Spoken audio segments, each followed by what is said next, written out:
Good morning to all. If I speak in English, it will reach your mind.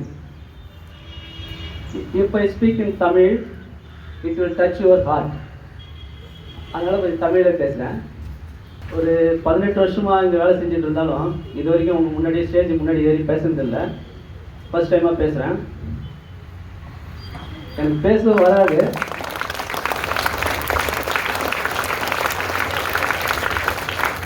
எனக்கு பேசவும் தெரியாது. இருந்தாலும் நான் பேசணும் அப்படி ஒரு கட்டாயத்தில் மாதத்தில் ஒரு நாள் ஒரு டீச்சர் பேசணும் அப்படின்ற ஒரு கட்டாயத்தில் உங்கள் முன்னாடி பேச வந்திருக்கேன்.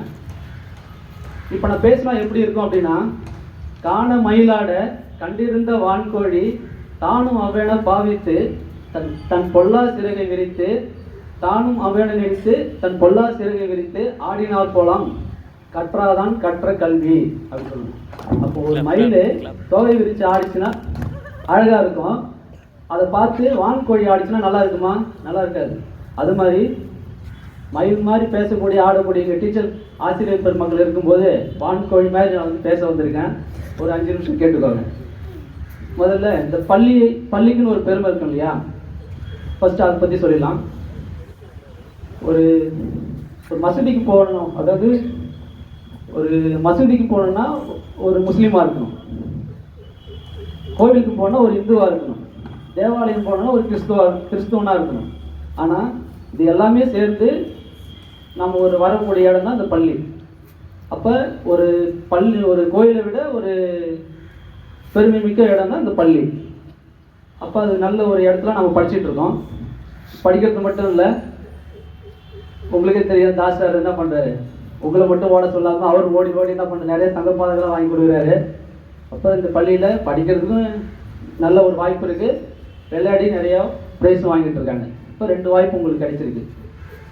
இப்போ பள்ளியோட பெருமை இது. இப்போ படிக்கணும்ல, படிப்பை பற்றி ஒரு 2 லைனு. படிக்கணும் தான் எல்லாரும் சொல்லுவாங்க. படிக்கணும்னா எப்படி படிக்கணும்?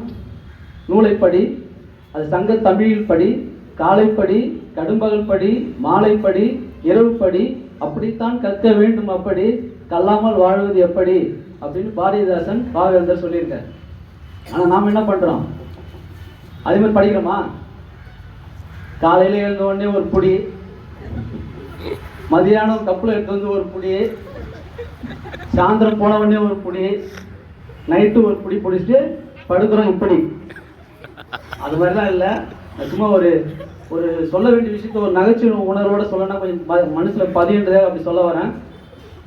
கிருஷ்ண பகவானுக்கு பின்னாடி எப்படி ஒரு ஒளிவட்டம் தெரிஞ்சுதோ, அறிவுன்ற ஒளிவட்டம் ஒவ்வொருத்தருக்கு முன்னாடி உங்கள் கண் இது உங்களுடைய ஒரு முகத்துக்கு பின்னாடி தெரியுது. நீங்கள் எல்லாமே நல்லா படிக்கிறீங்க. அந்த வாய்ப்பை பயன்படுத்திக்கோங்க. இப்போதைக்கு பேச்சு ரத்தன சொர்க்கமாக இருக்கணுன்றதால என்னுடைய முதல் சுற்றை இதோட முடிச்சுக்கிறேன். அடுத்த தடவை இதோட தெளிவாக பேசுகிறேன். இந்த பேச்சு நல்லா இருந்தால் மறுபடியும் கூப்பிடுங்க. நீங்கள் கூப்பிட்ற தூரத்தில் இருக்க மாட்டேன், நீங்கள் கூப்பிட்டா வராமல் இருக்க மாட்டேன், நீங்கள் கூப்பிட்டா உங்கள் பக்கத்தில் இருப்பேன். நான் பேசுகிறேன், நீங்கள் வெக்கத்தில் இருப்பீங்க.